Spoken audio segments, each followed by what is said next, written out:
ओम नीलांजनम समाभासं रविपुत्रम यमाग्रजं छाया मार्तंड संभूतम तम नमामि शनिश्चरम्।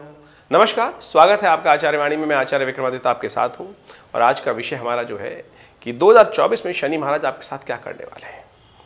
देखिए, बहुत सारे ग्रह परिवर्तन की तरफ जाते हैं, लेकिन 2024 में शनि जहां है वहीं रहेंगे। और यदि हम आपकी राशि के अनुसार से बात करें तो आपकी राशि के भाग्य में बैठ गए हैं शनि जाकर। और भाग्य में जब शनि आ जाते हैं तो कहा जाता है कि आमतौर पर बड़े भाग्य के स्वामी हैं वहाँ के, तो बड़े सुंदर योग बनाने वाले हैं वहाँ के लिए। तो भाग्य को जागने की अद्भुत योग बन सकते हैं। लेकिन अब साथ साथ लेकिन इसलिए जोड़ रहे हैं क्योंकि शनि महाराज तो बहुत सुंदर जगह बैठे हैं। आपके स्वामी भी भाग्य के स्वामी भाग्येश हैं, भाग्येश स्वामी, और जहाँ बैठे हो वहाँ तो सुंदर योग बनाएंगे। अशुभ ग्रह भी यदि अपने घर में बैठे तो वहाँ अपने घर का अनिष्ट कभी नहीं करता है। लेकिन शनि के संबंध में एक बात कही जाती है कि शनि के महाराज विशेष तौर पे जो है न्यायाधीश है शनि, कर्म फलदाता है, आपके कर्म के अनुसार से फल देने वाले हैं। अब कर्म के अनुसार से फल देंगे, लेकिन शनि के साथ एक बात समझें कि शनि की दृष्टि बड़ी कष्ट देती है। शनि बैठे बहुत शुभ जगह पर है और ऑलरेडी 1 साल हो चुका है शनि को यहाँ बैठे हुए। शनि यहाँ पर आए थे जनवरी 2023 में, और 1 साल आपको एक्सपीरियंस किया होगा आपने। मिथुन राशि वालों के लिए शनि ने क्या क्या किया आपके लिए। अब जो बातें हम आपको बताने जा रहे हैं उसको एनालाइज कर लीजिएगा, क्योंकि 1 वर्ष तो निकल चुका है और उसको एनालाइज करके आप बहुत सुंदर तरीके से समझ सकते हैं शनि महाराज ने किया क्या आपके साथ। शनि बैठे, हमने कहा बहुत सुंदर है, भाग्य में बैठे हैं तो भाग्य को बढ़ाने का प्रयास ही कर रहे हैं। देखिए, भाग्य से होता क्या है, भाग्य आपके आगे आ गया, सब कुछ आ गया, थाली लग के आपके समक्ष में आ गई, लेकिन खाना तो आपको उठाकर जो खाना है वो आपके कर्म के द्वारा ही होगा ना। तो इसलिए कहा गया कर्म प्रधान विश्व रचिता का। भाग्य सब कुछ आपके समक्ष संजो के ला सकता है, लेकिन भोगना आप उसका समझ प्रकार से वो उसके लिए तो आपको कर्म करना पड़ेगा। अब समस्या कहाँ है कि शनि महाराज की दृष्टि में दोष है। शनि महाराज की दृष्टि जो पड़ रही है वो दृष्टि पड़ रही है विशेष तौर पर 3 दृष्टियाँ शनि की बड़ी कही जाती हैं। पहली दृष्टि, दूसरी दृष्टि और तीसरी दृष्टि। पहली दृष्टि अपने भाव से तीसरे भाव को देखना, जहाँ बैठे हैं वहाँ से तीसरे भाव को देखना। दूसरी दृष्टि जहाँ बैठे हैं उससे सप्तम भाव को देखना। तीसरी दृष्टि जहाँ बैठे हैं वहाँ से दशम भाव को देखना। अब शनि महाराज भाग्य में बैठे हैं, तीसरी दृष्टि हुई लाभ वाली। वहाँ राशि कौन सी है, वहाँ पर राशि है मंगल की, मेष राशि। सामने दृष्टि पड़ रही है आपके सप्तम भाव में, जो दूसरी दृष्टि है सप्तम भाव पे पड़ती है जो दृष्टि, वहाँ से भाग्य से बैठ के सप्तम में देखा वो पुरुषार्थ, वहाँ राशि पड़ी है सिंह। उसके बाद अगली दृष्टि पड़ रही है, वो दृष्टि आपके लिए बहुत कल्याणकारी है, और वो दृष्टि आपके लिए पड़ रही है दशम भाव पे, वो पड़ रही है छठे भाव पर। अब ग्रहों का योगायोग समझें कि दृष्टि, शनि की दृष्टि में दोष है। शास्त्र में कथा आती है कि भगवान जब गणेश का जन्म हुआ तो समस्त जो देव थे वो भगवान गणेश को आशीर्वाद देने पहुँचे। आप समझ जा रहे तो शिव जी कहा जाता है कि शनि देव पहुँचे वहाँ पर, लेकिन शनि महाराज ने गणेश जी पर दृष्टि डाली नहीं। तो सब लोगों ने कहा अरे महाराज, भगवान गणेश की आए हैं लेकिन आप दृष्टि उन पर डाल नहीं रहे हैं। कहा गया कि मेरी दृष्टि में दोष है। क्यों दोष है? क्योंकि धामा के द्वारा उनको श्राप दिया गया था। जब भगवान शनि महाराज जो थे वो भगवान की भजन में रहते थे और धामा पर ध्यान नहीं देते थे, तो धामा जी एक दिन रुष्ट हो गई उनकी पत्नी और कहा कि तुम्हारी दृष्टि जिस पर पड़ेगी मेरे पर पड़ती नहीं है, जिस पर दृष्टि पड़े वो उसका सर्वनाश हो जाए। तो उस दिन से समस्याएं उत्पन्न हो गई। कहा जाता कि शनि की दृष्टि जहाँ पर पड़े, अब उनको शक हो गया था कि जब ये समस्या हो जाती है ना कि जब आप परिवार में रहते हैं और अपनी पत्नी पर किसी भी ध्यान नहीं दे रहे हैं तो उसको लगता है कि कहीं और ध्यान दे रहे हैं, तो उनको लगा कहीं और शनि का कहीं ना कहीं दिक्कत, कोई समस्या ना हो गई हो। तब उन्होंने कहा किसी और पर दृष्टि डाल रहे हो, जहाँ दृष्टि डालोगे ना वो उनका अनिष्ट हो जाएगा। तो ये कथा शास्त्र में वर्णित है। उस दिन से शनि की दृष्टि में दोष हो गया। और कहा जाता है जब देवताओं ने, समस्त लोगों ने कहा कि गणेश जी पर को भी आशीर्वाद दीजिए, और जैसे उन्होंने दृष्टि डाली कालांतर में गणेश जी की गर्दन भी नहीं बच पाई। तो ये शनि की दृष्टि का दोष है। तो अब आप समझ लीजिए शास्त्रोक्त विधि के अनुसार से इस कथा का क्या प्रभाव है। शनि की दृष्टि पड़ रही है आपकी राशि के अनुसार से आपके एकादशवें भाव पर, आपके नवम में बैठकर एकादशवें भाव पर, तृतीय भाव पर और छठे भाव पर। छठे भाव की दृष्टि पड़ना बहुत कल्याणकारी है, समस्याएं खत्म कर देंगे बिल्कुल। ये आपने देखा शत्रु समाप्त हो गए बिल्कुल, बहुत ज़्यादा कोई आपके खिलाफ काम नहीं कर पाया। लेकिन फिर भी आपको लाभ मिलने में दिक्कत आई होगी, सफलता मिलने योग बन रहे थे लेकिन अल्टीमेटली रियलाइजेशन नहीं हो पा रहा था। और एक दृष्टि पड़ रही है जो बड़ी महत्वपूर्ण दृष्टि है वो पड़ रही है आपके तृतीय भाव पर, ये तृतीय भाव बड़ा ही इंपॉर्टेंट है आपके लिए, पराक्रम का भाव। आलसी हो गए आप, एनालाइज करने का प्रयास कीजिए। मैंने आपसे शब्द बोला है कि बहुत सारे लोग कह देंगे नहीं हम आलसी नहीं है, कोई सुनना ही नहीं चाहता है, लेकिन यहाँ पे शनि को करने का भाव ऐसा आ गया है कि पुरुषार्थ वाले भाव पर शनि की दृष्टि पड़ गई है, पार्टनर वाले भाव पर शनि की दृष्टि पड़ गई है, मित्र वाले भाव पर शनि की दृष्टि पड़ गई है, साथ साथ भाई वाले भाव पर। ये सब फैक्टरों को भगा रहा है, पार्टनर को भगा रहा है, मित्रों को दूर कर रहा है, और साथ साथ अननेसेसरी की कॉन्फ्लिक्ट दे रहा है, आलस, क्योंकि खुद आप पूरा कार्य नहीं कर रहे हैं, जितना काम होना चाहिए उतना हो नहीं पा रहा है। और वही कारण है अब आपका 2024 आपका भाग्य जागने के योग बना रहा है, लेकिन आप पुरुषार्थ नहीं कर रहे हैं भाई। सोच रहे हैं, विचार कर रहे हैं, अच्छा कर लेंगे, हो जाएगा। आपकी राशि वैसे सोचने वाली है, करते हैं, करेंगे, देखेंगे, करेंगे, हो जाएगा, तो करूं ना करूं इस दुविधा में। अरे भाग्य जागने के लिए तैयार बैठा है, फिर किस दुविधा में हो? 1 साल आप बर्बाद कर चुके हो, 1 साल आप बर्बाद कर चुके हो, तो अब कब तक बर्बाद करने के योग बनाओगे भाई?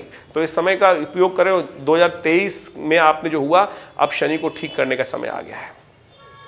हम आपके समक्ष कुछ दिव्य उपाय रखने वाले हैं। दिव्य उपाय शास्त्र की विधि के अनुसार से, हम ऐसे कोई उपाय नहीं बताने का प्रयास करते जो शास्त्र में नहीं वर्णित हो। आमतौर पे लोग अननेसेसरी के ऐसे उपाय आज व्यवस्था बना दी, हर चौराहे पे शनि का मंदिर बनता चला जा रहा है।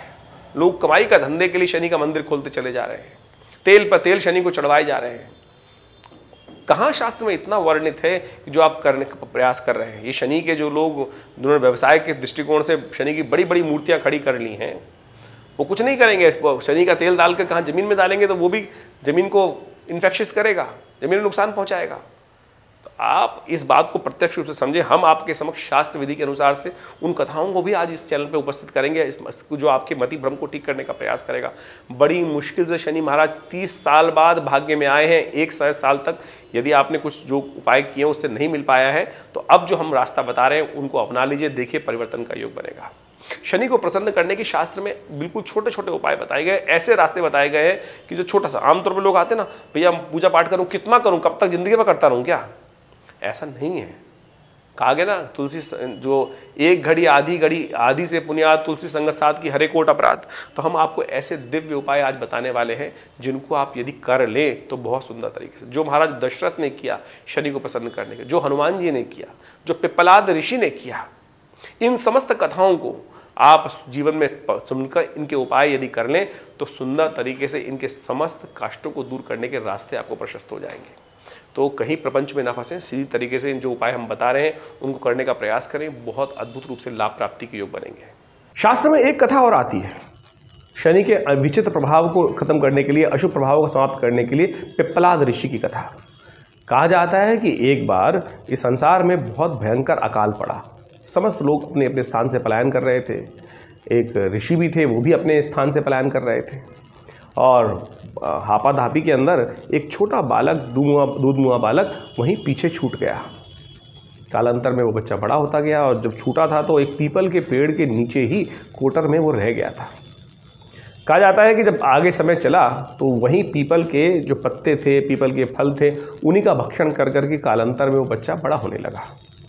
और पीपल के उस पत्तों का, पीपल के उन फलों का प्रभाव, फिर ऋषि अंश था उनके अंदर, ऋषि का रक्त था, ऋषि के वंश से उत्पन्न हुए थे, तो उसी कारण से देव कृपा से वो संसार में अच्छा तपस्वी के रूप में उपस्थित हुए। उनका नाम था पिप्पलाद ऋषि।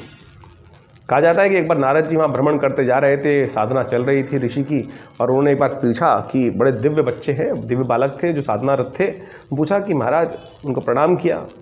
जब उनके परिचय हुआ तो पिप्पलाद ऋषि ने उनसे पूछा कि महाराज नारद जी, एक बार बताएं कि मेरे जीवन में इतना कष्ट क्यों हुआ? आप तो सब भगवान के पास जाते रहते हैं, समस्त जगह लोग घूमते रहते हैं, मैं जानना चाहता हूं कि ये मेरे जीवन में इतना कष्ट इस प्रकार से क्यों हुआ?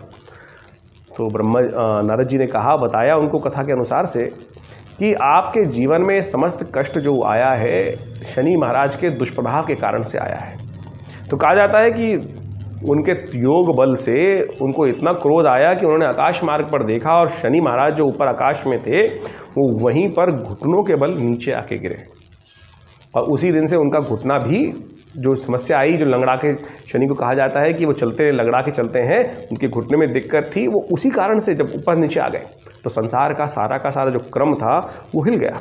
ब्रह्मा जी वहाँ उपस्थित हुए और ऋषि पिप्पलाद से कहा कि इनको मत करें, इनको ऊपर जाके स्थित करें। आपके योग बल से इनका जो प्रभाव था, इनका कोई दोष नहीं था, कालांतर में जिस प्रकार का योग बना उसके कारण से हुआ।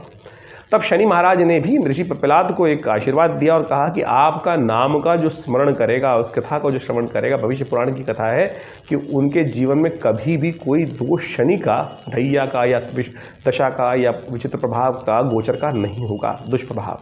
तो उस दिन से ओम पिप्पलादाय नमः ये छोटा सा मंत्र है, यथाउचित भाव से नित्य प्रति यदि शनि के दुष्प्रभाव जिनके जीवन में चल रहा है वो इसका भी जप कर लें तो उससे भी कल्याण होने के योग बन जाते हैं। हम इनके विभिन्न प्रयोग आश्रम पर समय समय पर करते रहते हैं और अद्भुत रूप से इनका प्रभाव भी देखा है। और शनि स्तोत्र जो हमने आपको बताया वो तो इतना चमत्कारी है कि उसको एक बार यदि जप कर लें तो समस्त प्रकार के शनि के अनिष्टों को दूर कर सकते हैं। और भी कथाएँ हैं, हनुमान जी कथा तो जग प्रचलित है। जब रावण के दरबार में समस्त नवग्रह वहाँ दासत्व के रूप में रहते तो शनि महाराज को तो विशेष तौर पे अपने सिंहासन के नीचे उन्होंने दबा रखा था रावण ने। जब लंका को हनुमान जी महाराज ने विध्वंस किया, समस्त लंका को जलाया, तब शनि भी वहाँ से दासत्व से मुक्त हुए। तब शनि महाराज ने स्वयं हनुमान जी को आशीर्वाद दिया कि जो आपके भक्त होंगे तो उनके लिए जीवन में शनि का कभी दुष्प्रभाव उपस्थित नहीं होगा। तो आप अपने इन दुष्प्रभावों को दूर करने के लिए जो शनि ने वहाँ उपस्थित कर दिए, यदि इन छोटे छोटे उपायों का, हनुमान चालीसा का नित्य प्रति पाठ करना भी शुरू कर दें, हनुमान जी को हर शनिवार को चोला चढ़ाना शुरू कर दें, तो 2024 में जहाँ जहाँ इस ग्रह के कारण से प्रभाव हो रहा है वो निश्चित तौर पर मान लीजिए आपके अवश्य दूर होने के योग बन जाएंगे। शनि स्तोत्र हम आपको बस सुना देते हैं। बहुत सारे लोग मन में भ्रांति होती है कि शनि स्तोत्र का उच्चारण थोड़ा मुश्किल है, तो चिंता ना करें, हम आपको पूरा ग्राफिक के साथ इस वीडियो में वो चीज़ डाल रहे हैं और आप उसको नित्य प्रति सुन भी लेंगे तो आपके जीवन में शनि के दुष्प्रभावों को दूर करने में बहुत अद्भुत सहायता प्राप्त होगी। शनि स्तोत्र इस प्रकार से है। नमः कृष्णाय नीलाय शितिकंठ निभाय च, नमः कालाग्नि रूपाय कृतांताय च वै नमः, नमो निर्मांस देहाय दीर्घशंस जटाय च, नमो विशाल नेत्राय शुष्कोधर भयाकृते, नमः पुष्कल गात्राय स्थूल रोमणीय वै नमः, नमो दीर्घाय शुष्काय कालम दृष्ट नमोस्तुते, नमस्ते कोटराक्षाय दुर्निरीक्षाय वै नमः, नमो घोराय रौद्राय भीषणाय कपालिनी, नमस्ते सर्वभक्षाय बली मुख नमोस्तुते, सूर्यपुत्र नमस्ते अस्तु भास्करे भयदाय च, अधो दृष्टे नमस्ते अस्तु संवरतक नमोस्तुते, नमो मंदगते तुभ्यम नृशंसाय नमोस्तुते, तपसा दग्ध देहाय नित्यम योगरताय च, नमो नित्यम क्षुधार्ताय अतृप्ताय च वै नमः, ज्ञान चक्षु नमस्तेस्तु कश्यपात्मजसूनवे, तुष्टो ददासि वैराज्यम रुष्टो हर्षि तत्क्षणात्, देवासुर मनुष्याश्च सिद्ध विद्याधरोरका, त्वया विलोकिता सर्वे नाशम यान्ति समूलता, प्रसादः कुरु मे देव वराहो हम उपागता, एवं अस्तदा सौरि ग्रह राजो महाबला। ये शनि स्तोत्र है। इसका नित्य प्रति केवल इतनी देर में पाठ हो जाता है।